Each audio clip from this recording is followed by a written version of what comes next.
Hey, hey, y'all, we're back with the We Thrive 2025 Summit. I am so pleased to introduce to some and to reintroduce to others the amazing Jenita Lawal. I said your name right. Yes, you Let, did. let me read this bio because also it's her birthday. So happy birthday. Thank you for spending some of it with us from Cancun, like you do. And I'll read you this bio. With an MBA focusing on human resources and a background spanning HR, business operations, and hospitality asset management, Janita brings a wealth of experience to her current roles as career coach, mentor, and travel professional. Janita is guided by the belief that we can change the direction of our stories. We can create what we need in life. She has put this philosophy into practice by founding two thriving communities in Mexico, the Merida Teens Club and the Linkup Networking Group. Additionally, Janita established the LS Learning Studio, a micro school serving homeschooling and world schooling families. Janita's unique blend of corporate expertise, entrepreneurial spirit, and love of people allows her to help others navigate significant life challenges, particularly in building support networks abroad. I mean, we are so blessed to have you with us today. And without further ado, Janita. Thank you so much, Shannon. I love your energy. I really do. And thank you for creating the space for all of us to get together. And I want to thank Kara for inviting me to be a part of this. Um, I first let me tell you guys, I'm in a co-working space as part of this travel life, right? And one thing I've learned, we just go with the unfolding of life. So I apologize in advance if you hear background noise, but I wanted to be here to make this happen for you. So you guys give me a little bit of grace today, okay? Um, this was important for me to be here because we all know what's happening today in the United States. And I've heard so many people and seen so many people in different Facebook groups, on Instagram saying, "Oh, I want to leave the United States," and "Oh, I'm going to do this." And as someone who lives abroad and made my own exit, I know that that reason alone will not sustain you.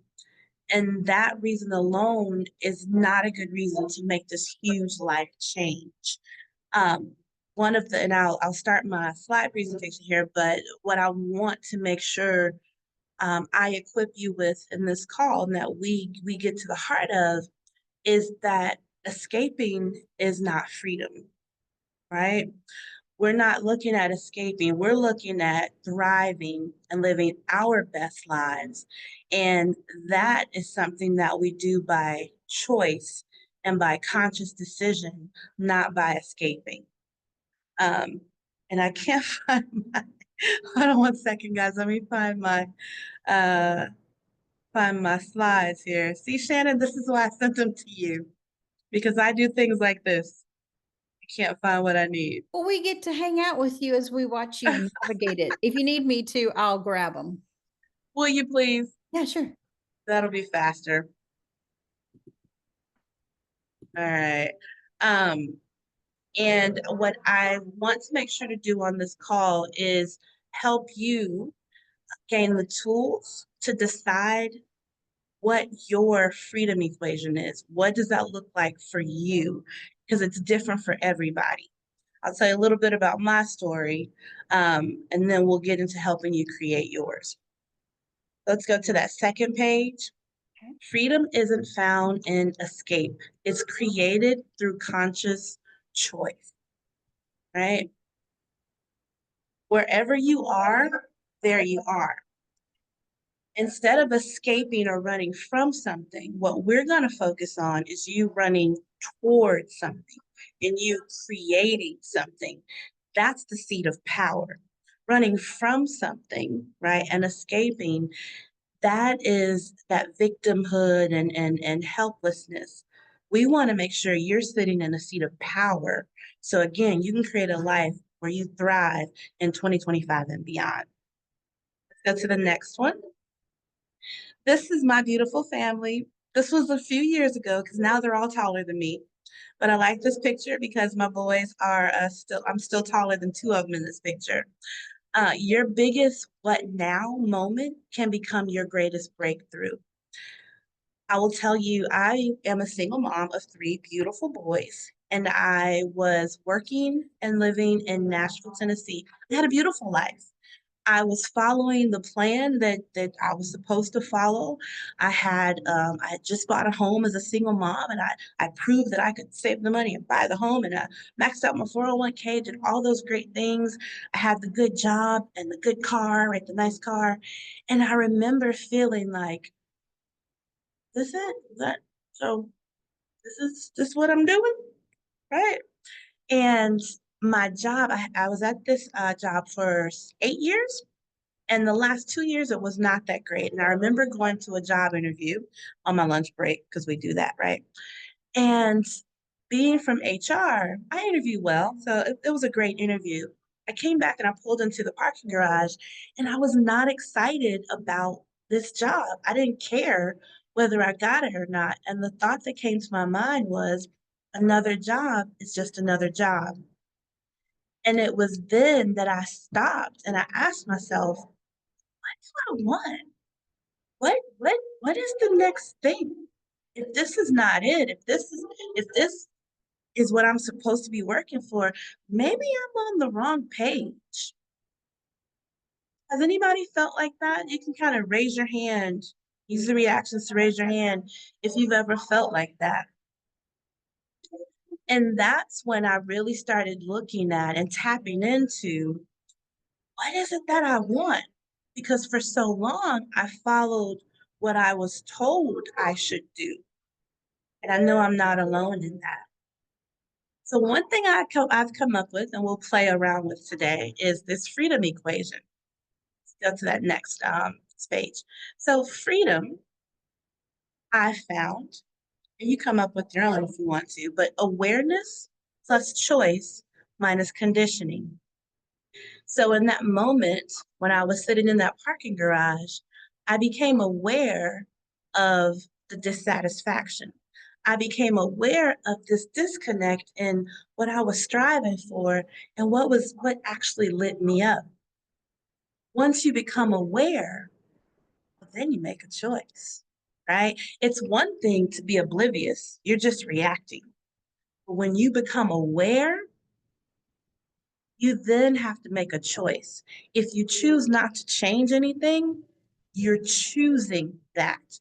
You're no longer, the blinders are no longer on, you're choosing that. If you choose to do something different, you're choosing that. So now with awareness, you step into authorship, you step into ownership, right? When you make that choice, you have to get rid of that conditioning. Because if you're talking about living a life of freedom, that means you're probably not going to do things the way the grandmama taught you how to do it, right? You probably won't do what Aunt Gertrude said you need to do. So you will be rewiring some of that conditioning. What's some conditioning in maybe three people, raise your hand, and what are some things you can think of when I say conditioning? You guys know how to use that raise your hand reaction in Zoom? I want three people just share real quick what when I say conditioning, what comes to mind for you? Someone wrote in the chat social norms, capitalism. Yeah. Any more out there? Yeah. Yeah. Yeah. For me, my mother retired from the military. And then she retired. Yeah, college job, marriage, kids, you got it. And then she retired from teaching. So for her to get a good job, right? That's what you do. And she grew up in an era where education was the thing as a Black American. Your education could move you places, right? So get a degree, go to college, right? That was part of that conditioning. And now when you're on this side of things and you're looking at all these ways you were conditioned, all these supposed tos you were given, and you now have to decide which ones serve you and which ones no longer serve you. So once we're aware, if you go down to the next one, once we're aware, well, now if we want to break free from conditioning, we have to realize that what got us here won't get us where we now want to go.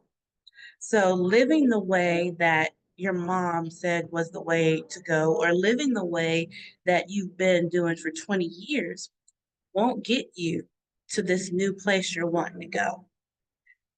I know, this is I'm using a Christian story, but I think about, the children of Israel left Egypt and they had to walk around the wilderness and they were going to a promised land.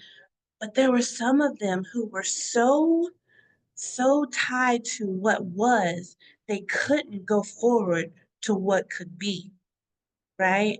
What worked when you were in bondage in Egypt will not work in the land of freedom. So we have to be willing to let go of those things that don't serve us and those things that keep us bound. Um, what are some freedom blockers for you? Sometimes and I'll say this, the conditioning and the reprogramming requires you to uproot beliefs, your own limiting beliefs. What do you believe about yourself? How many times have you said, oh, I'm not an artist, I can't draw, or oh, I've never been able to write, or oh, I just don't like doing that. And you limit yourself. Or as soon as someone gives you a compliment, you resist it, right? Because you don't believe certain things about yourself. Is this making sense to you guys? Are you picking up what I'm putting down? Yeah. So what got you here won't get you there. It's going to require some work. People think that, to live and people are, oh, it looks so awesome, the life you live. It requires making some decisions and it requires ownership of some things and choosing, making choices that are sometimes hard. But the statement, choose your heart, this is where you have to choose your heart. It is not easy to confront the things that come up when you start really diving into the wounds from your childhood. It is not easy to confront when you start looking at the dissatisfaction in your marriage, right? When you start looking at how am I enabling my kids? How am I choosing suffering? So, yeah, breaking free from conditioning. That is one of the things we have to do on this road to freedom. The next slide, once you are aware of, okay, this is the conditioning, then it's asking yourself, am I driven by duty or desire? Am I doing this thing out of some obligation, some sense of this is what I'm supposed to do because I have to provide for my kids? Are you doing this because you truly want to do this? You desire to do this thing. And what I found is that your authentic desires are your internal compass. There's a woman, a friend of mine in Merida, who recently opened up her own boutique, and she makes these linen outfits, linen clothing, and she's so happy. And I talked to her this weekend, and she said, when I was a little girl, I used to design clothes. But growing up, I had to get a job and I had to make money and I had to support my family. And I never thought that I'd actually do this. And here she is in her 50s, living out this dream, this thing that was put in her when she was a little girl. I think about when I was in 10th grade in high school, one of my instructors talked about being in the Peace Corps, and I got the tingly scalp thing, like, ooh, and I had this vision, like, could I do that? Could I take a bath in like a river, which I don't want to do, but like it at least like caused me to be curious about it and to wonder about what was out there in the world. And now here I'm 48 today. Oh my God. And I'm living that life that I saw in 10th grade. You have an internal compass. What happens oftentimes is that life causes us to either ignore it or we become so numb to it. We don't allow ourselves to dream. We don't allow ourselves to believe that that thing is actually possible because it doesn't make sense. It's not logical. You can't make money doing that, right? And so we don't listen to that. We don't follow that internal compass. I want to take a moment, and this is where you guys are going to do a little bit of work because I want to hear from you. And Kara knows me; she knows I like this kind of stuff. I want you guys to take 5 minutes. Yes, 5 minutes. You should have paper and pen. If you don't, go ahead and grab a piece of paper and a pen or a pencil. And I want you to spend 5 minutes writing out what do you desire for your life, it can be personal, it can be professional, it can be all of it. But 5 minutes, get quiet for a second and really ask yourself and write it out. What is it that I desire? And who's my tech support? Abigail, can you give us a 5 minute timer? Thank you. I'm gonna shut up while y'all write, okay?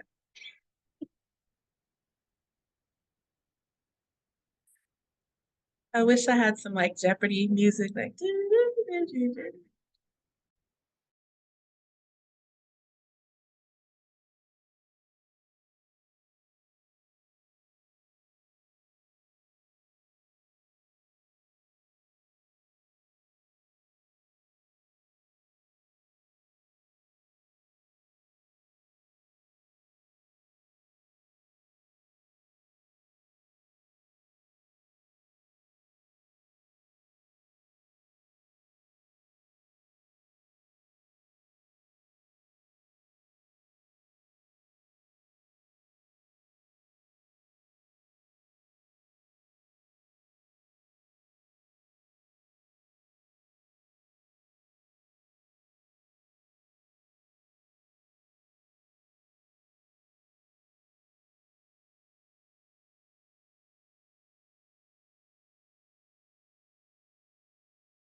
how are we doing on time, Abigail?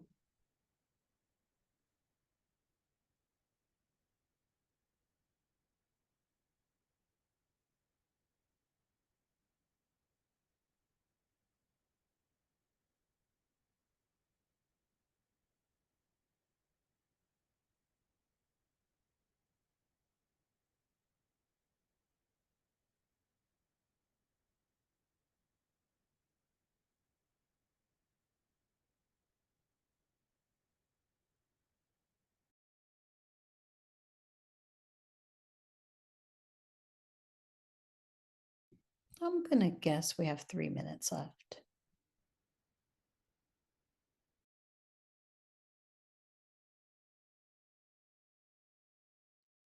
Two minutes left, ladies. Or I'm sorry, people.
All right, so let's go ahead and start closing up. Um, and thank you, Susan, for sharing yours. I will tell you, so if you've ever read the book, so it was a Think and Grow Rich. In that book, the author, Napoleon Hill, has you write a definite chief aim. I wrote out my definite chief aim back in 2019, and it scared me. My belief wasn't big enough to believe that I could have this vision that I wrote out. It scared me. And so I shrunk back. Instead of expanding into and stepping into what the vision that came out of me, I shrunk because I was afraid. Does anyone want to share their desire? I don't force people to share, but if you'd like to share, I invite you to do so.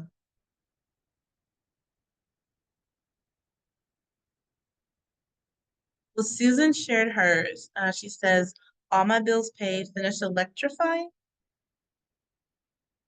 Think and Grow Rich was the book by Napoleon Hill. And I read the version from like the 1930s, I think is when he wrote it. There's an updated version. I like going to the original. There's some things in there that you can tell it's outdated. The way he talks about the little black girl in the book, you can tell it's outdated. However, the message in the book is one that was impactful in changing my mindset and helping me from 2019 to today. And I'll tell you that in that definite chief aim in 2019 was writer, speaker, coach, and making a certain amount and living abroad and not working more than 20 hours a week and a couple of other things. And it felt so big and so foreign to what I knew that I was afraid to believe for it. And so it's taken me a little time to grow my belief and actually step into that. But what I'll say is, once you know your vision and that desire, then the question to ask yourself, are the choices I'm making aligned with that vision or that desire? Am I doing things that help me become that person? I will tell you, even though I shrunk back, I took little baby steps in becoming that woman that I saw in that vision when I wrote out that definite chief aim. Are you making choices that are aligned with what you say your desire is? And when I say desire, understand that I don't mean there are short term desires like, oh, I want a car. But what is it really that the car is doing for you? The car gives you mobility, the car gives you a certain level of freedom, right? Because you're able to get to where you need to go. It gives you some autonomy. So it's not so much the car, the material thing that you want, it's the things that that material thing brings you, right? Even thinking about, oh, I want $1 million. What do you want $1 million for?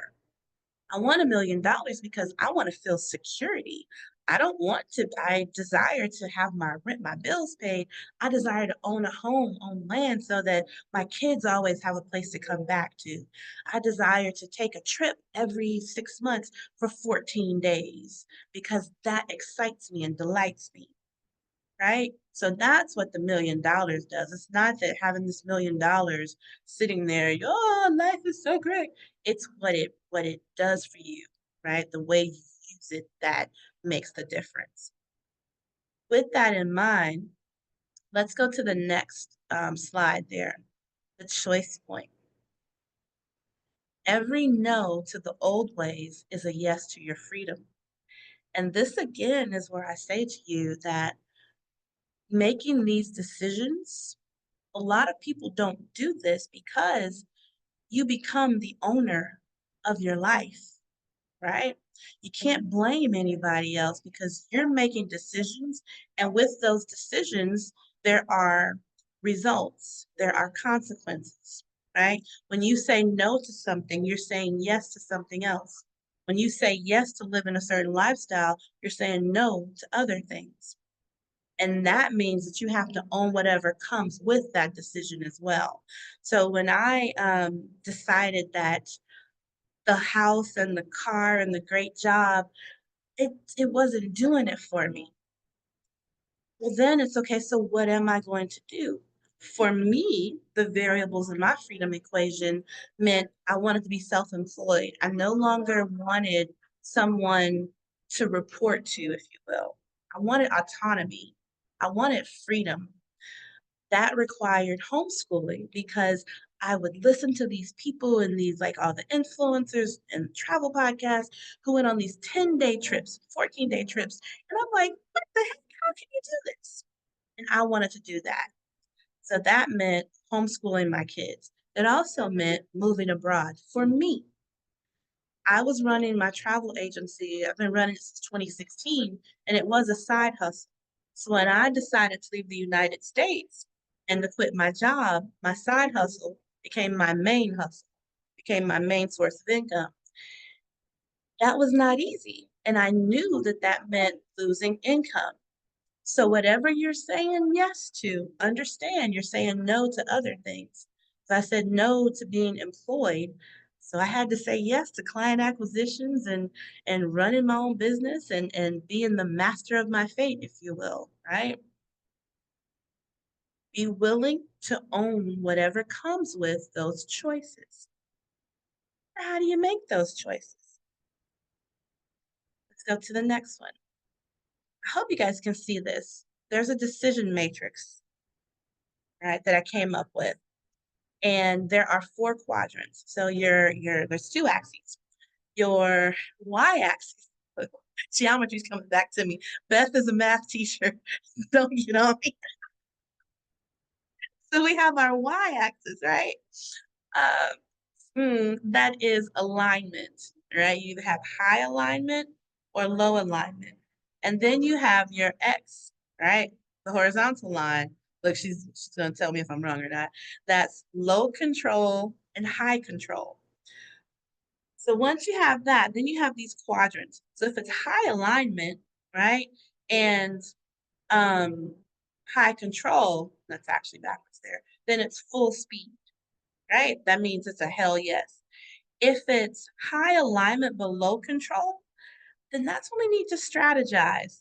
Okay, so this is a line, but I'm not able in my own might to move this. So what do I need to do? What strategy do I need to put in place?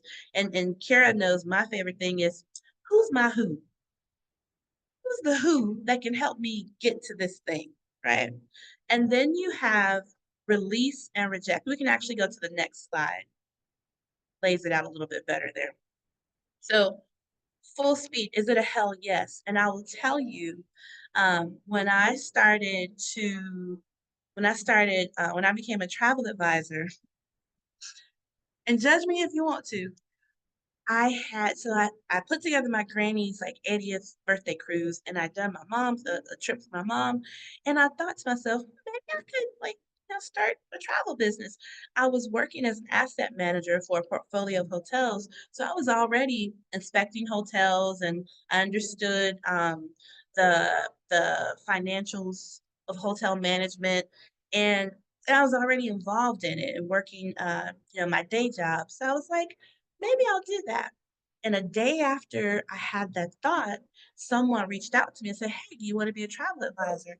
And without researching anything, I just said yes. Now, granted, it ends up I didn't like that company, but it moved me from maybe to yes, I'm in this, right? And that is an example of a full speed, this is a yes for me, right? There are also some hell no's. And my friends will tell you I'm very quick to say, no, that's not where I play. Because if something is not aligned with who I want to become and where I want to go and the vision I have for my life, and if it infringes on my 5 core values, it's a hell no. It's a no for me, dog, as Randy Jackson would say. And that's what you can use as you are looking at, okay, so now I'm aware. I'm aware of this dissatisfaction. I'm aware of, this is not exactly what I want. Okay. So what do I want? And as you are going about thinking, okay, what do I want? You write out your desire. Okay, yeah, that feels good.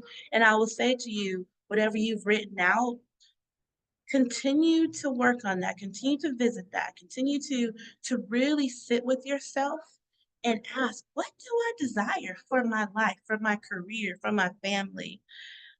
And then begin to make decisions, right? So if this is what I desire, why am I doing this thing over here? What could I do differently that serves me better? And put that decision into that quadrant and ask yourself where it sits.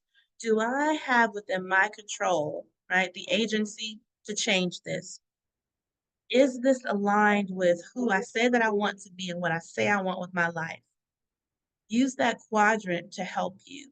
The next slide there are some key questions when you're making those decisions, right? And y'all don't laugh at me, but I can't read that from here. But yeah, but you can read that like, let's see, where can I start? Who, right? Who can support me? I love that question. There's a book called Who Not How. And I love that book because often what happens when we're looking at making changes or doing something, the first thing we do is get into the how. And what I will say is the how depletes your energy. The how stunts you because then you get stuck and you went from being excited to I want to do blah blah blah to oh, but how do I do that? I have to do this. And oftentimes it's not a how can I, it's who do I know that does blank or who do I know who's done this, right?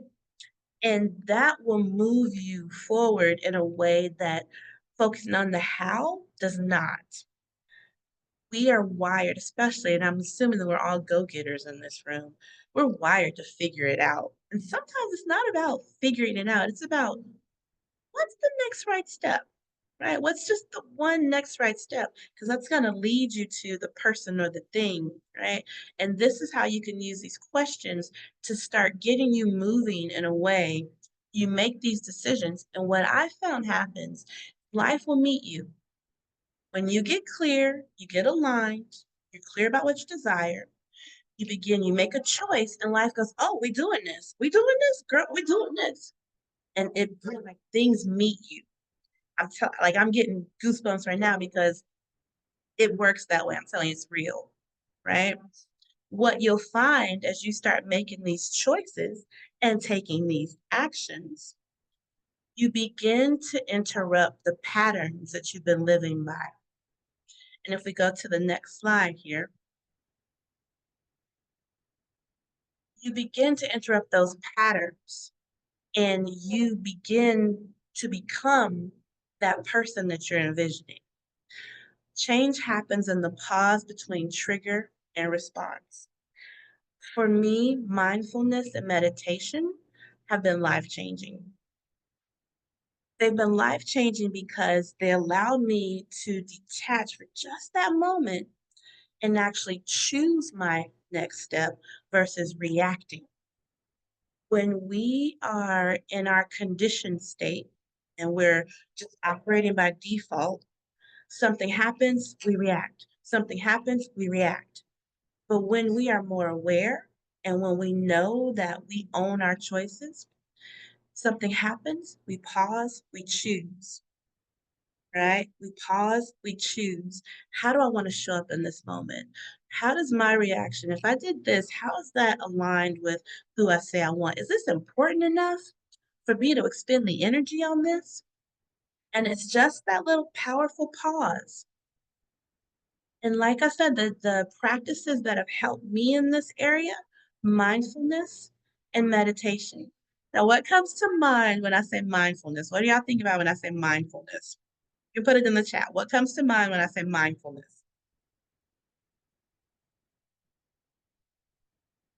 Come on, talk to me. Talk to me. Yoga teachers, being intentional, awareness, yeah, putting the phone down, thinking through a situation, being present to what you're doing. Thank you, Alyssa. Being present to what you're doing. Yeah, that's really what mindfulness is. It's And think about it. Sometimes I can be sitting there and like the TV is on. I'm not even paying attention to it. I'm actually paying attention to something over here. My child was talking to me, and I realized I don't know what he said to me because I wasn't present in what we were doing. So mindfulness really is being present in what you're doing. And I will say that as I become more mindful, I delight in the simplest things. One of my favorite examples is when I make my coffee. I love it because I look at the color of the coffee. I like my coffee crystals darker, the espresso blend. I love the smell of it as you open the bag. I love when I scoop it out and it's just so I know the heat. I know just the right mound, right? I need, and the swish when it goes in the basket, and even the gurgle, right, of the machine, and then that smell as it's brewing.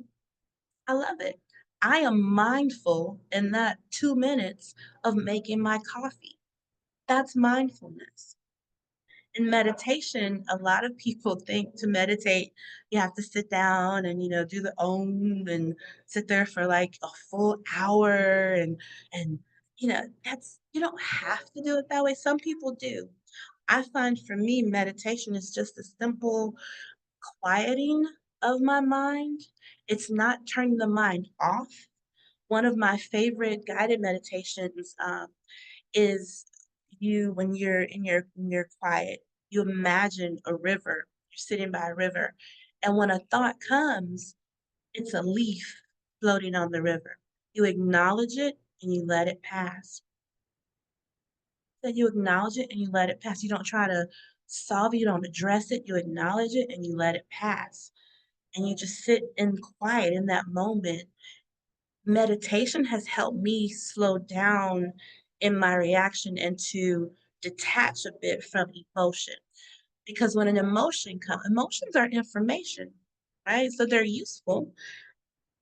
But what we often do is react out of that emotion. So instead, what I submit to you is the pause. Your pause is powerful in helping you to begin to interrupt those patterns that have come up from that conditioning. Right? Now, I want to move into you guys actually starting to create your freedom blueprint. I told you about mine. What's yours? What's freedom to you, first of all? What's freedom to you? Because freedom to me meant, like I said, I didn't want anyone else dictating my time. I actually realized I didn't like home ownership. I did not like owning my own home. It was a lot of responsibility, and I don't know how to fix stuff. And I'm a single mom with 3 boys. Like, that's enough, honey. I don't have a dog because, like, that's enough. So, having this house, I felt so much pressure. So, for me, freedom meant being location independent. It meant being self-employed, but that's not what it means to everyone. A friend of mine shared yesterday that freedom to her, she likes working her job because she doesn't have to worry about getting clients and advertising all the business things that I worry about. She goes to work, she gets her paycheck, she's done. For her, that's freedom. So, what is freedom for you? If you want to share it and come and actually speak, raise your hand, or you can just put it in the chat. What is freedom to you? I like interaction, by the way.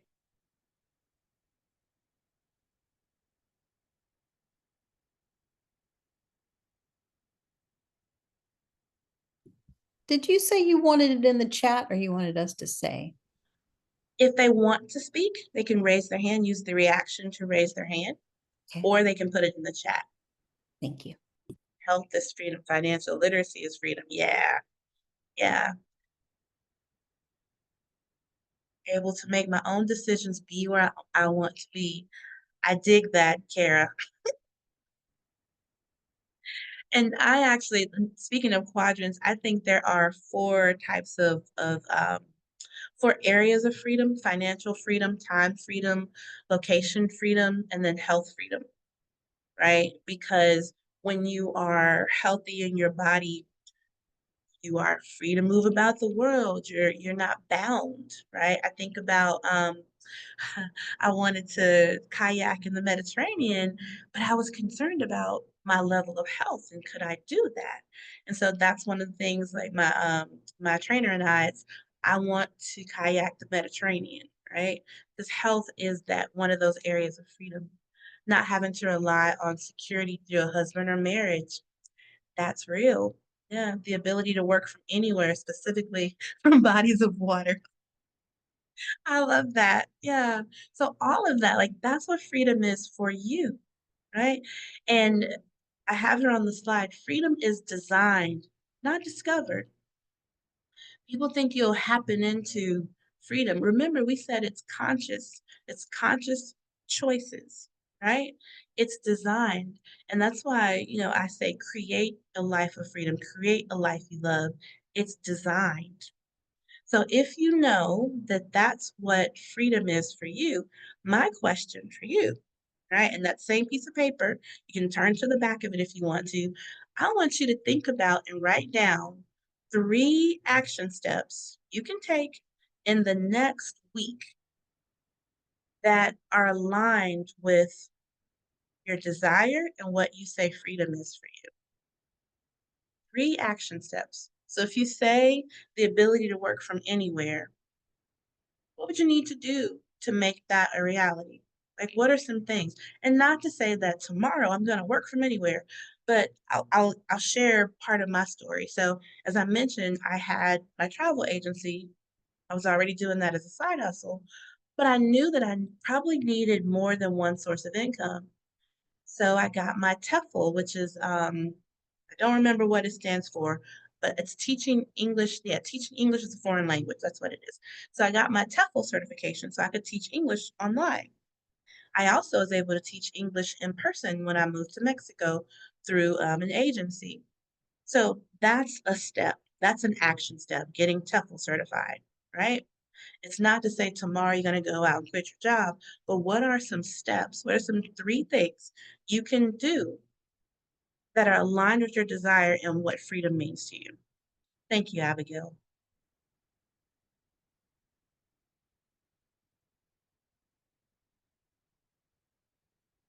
Giving you guys time to write. And what would be even better, the next slide is about support. What would be even better is if someone in here became your accountability partner and you guys checked in with each other to see, hey, did you do those 3 action steps? So make friends if you want to, make friends. The next thing I want to share with you guys, and this is very important, anyone who's trying to make a change, you're making a change in your life, you're doing something different, you're going against the grain, it can be lonely. It can be lonely, it can be daunting. You can feel like a black sheep, right? You can feel like you're on an island by yourself. And that is why support is very important. When I first made the decision to move abroad, I was in a group coaching, and so my coach was aware, and the people on my in my cohort they were aware, but no one in my life was aware. And I felt like I had this. I was excited, but I was scared to share because I didn't want people poo-pooing my dream. I didn't want them. I knew all the risks. I didn't need anybody telling me what the risks were. I already knew that. Didn't want anybody coming to dig up my seed, right? But my cousin, I remember we were on a trip to New Orleans. My cousin, she had moved around the United States a bit, and I remember one of the family members talking about her. Oh, she don't ever stay anywhere, and I felt like she would understand. And we were sitting there waiting on everyone at the hotel, and I told her, and she was excited for me, and it felt good to tell that one person. And so that made me feel supported. And from there, I told one other person, but again, they were people who I knew would support me. Once I made the decision and I really stepped into it. Then I found a Facebook group of people in the area where I wanted to go. And so they were talking about the things I needed to know and they understood what I was doing. So all of a sudden I wasn't this weirdo. There were other weirdos too. Right? So freedom grows faster with support. The other thing is your freedom gives others permission to be free. People see you. Sharing another story. Back in, I forget what year, but it was before I moved abroad. I was in New York. There was a group called Compass. I think it was through some travel group, and we were meeting in New York. I stayed at a hostel. I had never stayed at a hostel. I wanted to try it. So I stayed at a hostel. Yes, it was one of the dorm style ones. And yes, I was way over 20 something, and I'm staying in a hostel. I know. And I met this woman from the UK, and she was on sabbatical.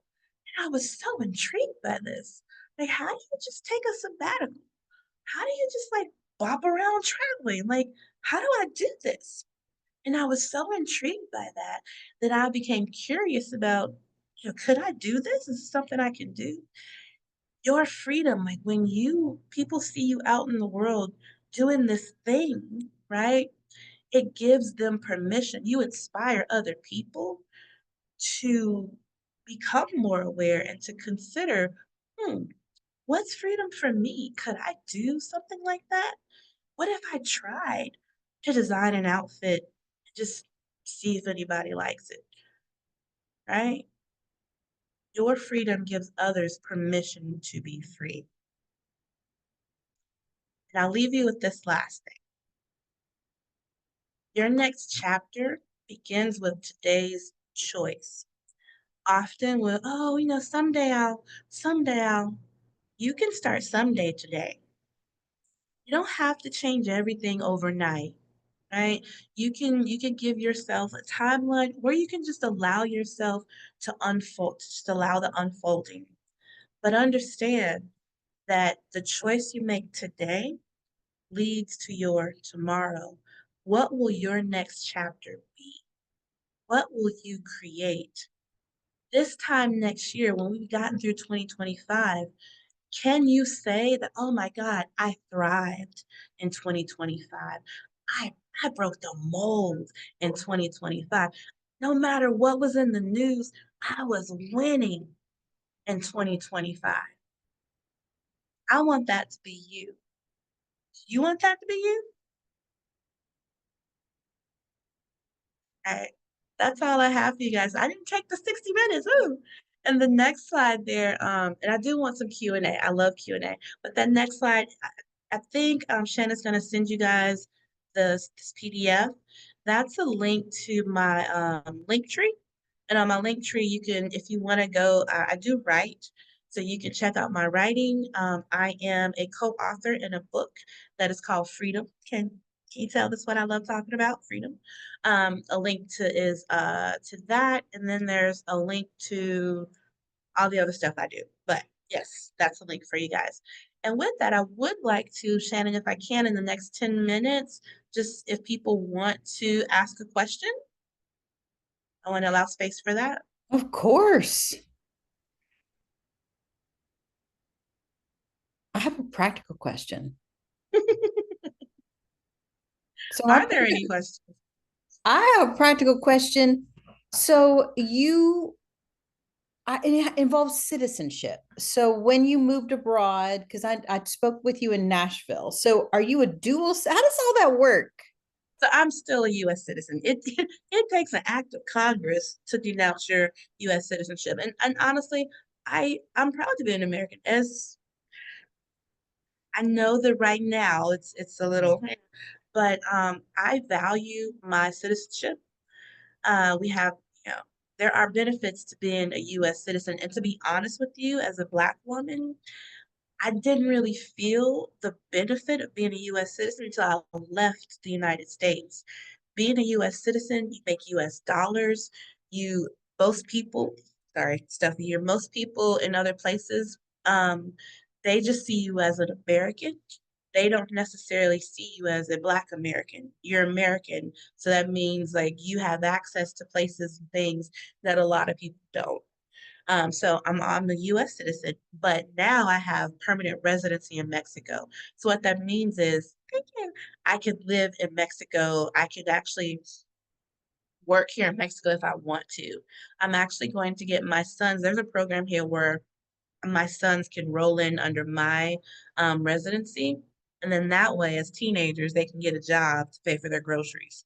Uh, but I am a US citizen with a US passport, but I'm a permanent resident of Mexico. Thank you. Any other questions for me? Was this helpful? Was this useful for you? Oh yeah, you're getting so much love in the chat. Also, Abigail, and with the link tree link right there. They don't have to Thank wait. you. They don't have to wait to Abigail's, say hey. To me. Abigail's awesome. And I will tell you guys that it delights me to share things like this with people because um, I remember feeling like, is this it?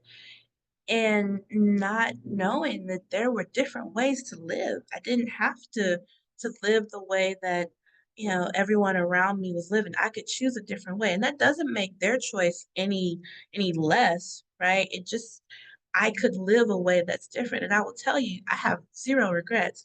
Was it easy? Not all the time, right? Because there's a hard to every choice. You just have to decide is the result, like, is it worth it for you, right? Thank you, Beth. I appreciate you. All right, well, if there are no questions, then Shannon, I hand it back to you. Thank you all so much for your time today. I mean, I mean, come on with this information. This is fantastic. It's also so nice. Okay. I just the the heart, the generosity of your heart in sharing this is also really evident. So in your bio, it says your love of people, seen, heard, felt. And thank you for bringing this positivity and creativity and resources right to our group and to the YouTube channel that we will make soon after, and perpetuity. Also, your book. Can you, before you go, a little bit more about your book? So the one that's currently out, I'm a co-author, Mhm. and it's stories of single moms who became financially free and work remotely, like work around the world. So it's not just my story, it's other stories. But I tell my story in this choice I made to live a life of freedom, create this life of freedom. My next book actually is this speech or this presentation is part of what will be in the next book, which is more of a guide for people because you say, okay, create this life of freedom. What is that? Right. And I stumbled along. My hope is that, and it's one of my passions to equip people with the tools they need to live their best lives. So that's what this next one will be is some of what we talked about today, but a guide for you to go, okay, I'm ready to do something different. Help me do this. Yes. So good. As a fellow single mom, I didn't even like get all of that when you were welcomed into the We Thrive community, and now I'm just like everything you say, just more and more a yes. I'm like, heck yes, wherever that is in the quadrant about you, heck yes. And I'm seeing Alyssa is saying the same. Amazing. Thank you so much. Y'all, what we're going to do is we have Kara Smithwick coming up next. Woo, woo, woo. So we're going to take 5 minutes to do that same thing where we're going to pause the recording and refresh ourselves and then come back with Kara. So excited. Thank you, Jenita, so much. Enjoy your birthday. Thank you. Bye, y'all.